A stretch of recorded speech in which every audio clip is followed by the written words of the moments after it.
Your family? How many in my family? No, from where? Well, they actually, my dad's side came from Sweden. My mom came from England. Yep. So everybody asks me, I usually tell them a Heinz 57 variety. I got all sorts of explanations. I have no idea. See all these beautiful homes here, absolutely lovely. Again, these used to be all apartment houses. They're all privately owned homes now. And again, these homes were built after the Great Fire of 1866. In my park, we do everything you can think of, play all sorts of sports. This was designed in the late 1800s to the early 1900s by the Olmsted brothers. They built parks all over the country back in those days. Did you stay up here? 4th of July, Independence Day. We get 60 to 70,000 people. We close it down to traffic. Venues are going on all day long. Vendors are on the side of the street with every type of food you can think of. And our symphony orchestra's up here. We have a nice lobster bake up here as well. And this is where they fire off the fireworks. Nothing like If you're ever in this area, highly recommend it on the 4th of July because you haven't lived until you try to get off this hill with 70,000 people. Find your car down to the other side of the city. Good luck with that one. Out of the 365 islands off the coast of Poland, only 2 islands are connected to the mainland. If you look off here to my left, you'll see islands out there with 2 smokestacks on it. That's the main central power country out there.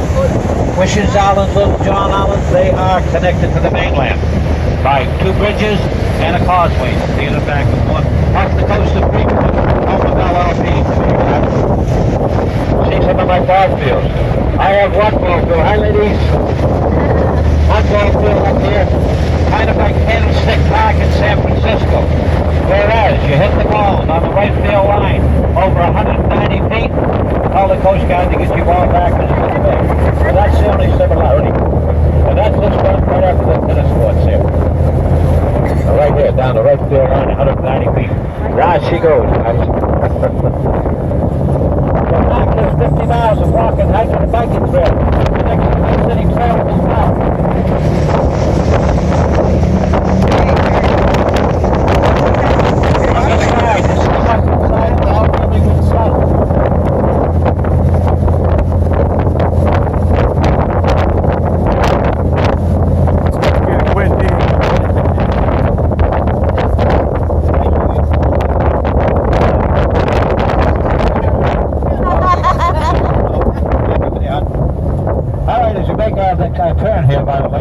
Look at my left-hand side here. You're going to see a body of water. You ever heard of a tidal basin? Yeah. Tidal basin means this is where my tide comes and goes from. As you see, I was about it there right now. Every 8 hours I have 10 feet of water. Every 8 hours is nothing but a buffalo. That's where that tide comes and goes. Look out the front of my truck here. You can see the skyline following all the way around to the right. You see the Twin Towers down here by the interstate road. That's our medical center, the largest medical center in all of New England. Soon to be one of the largest medical centers in all of New England.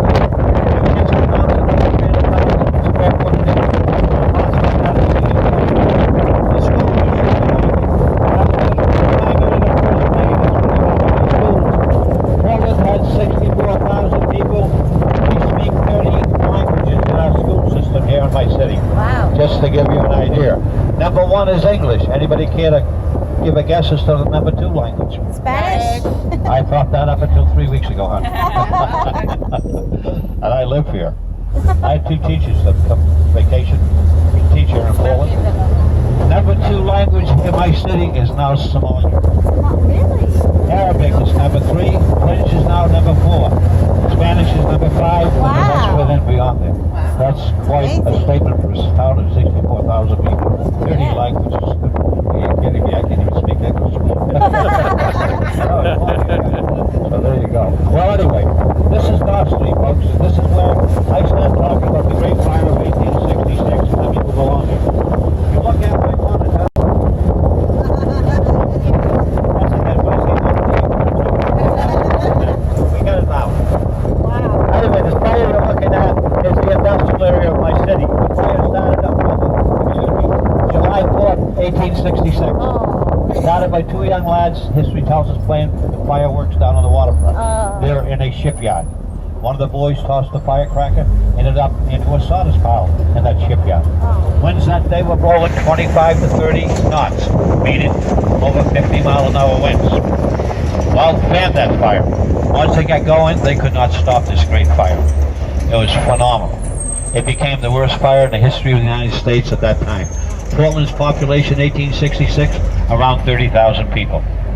We're going to stop beside this beautiful tower here to chat about it as well.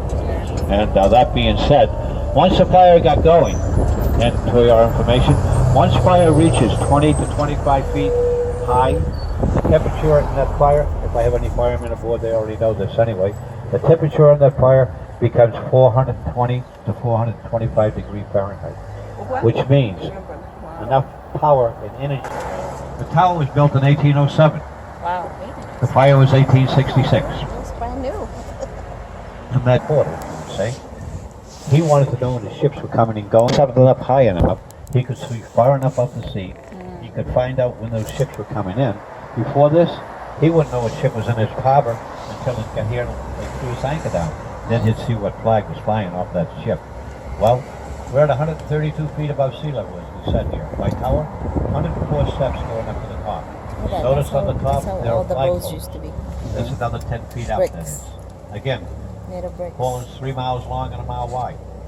We're also built like a saddle. We're high in the east end, high in the west end, we come down in the middle. All its structure, 1807, might have been 2 stories There, high. look at that house.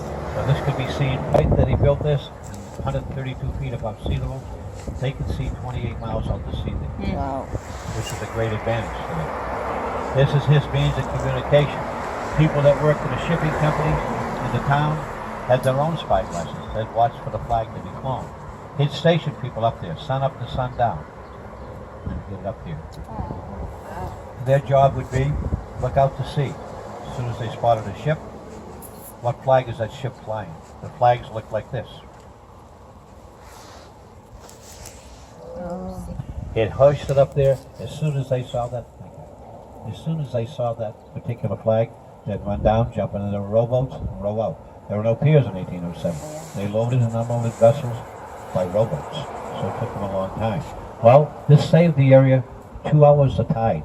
Doesn't sound like a lot, but you take 2 tides a day, 365 days a year, do the math. He saved a lot of time. So he became quite a hero. A beautiful, beautiful tower. If you're in my city, if you want a beautiful view, from there, 28 miles out to sea, you look west, Mount Washington, 90 miles by way of the Crow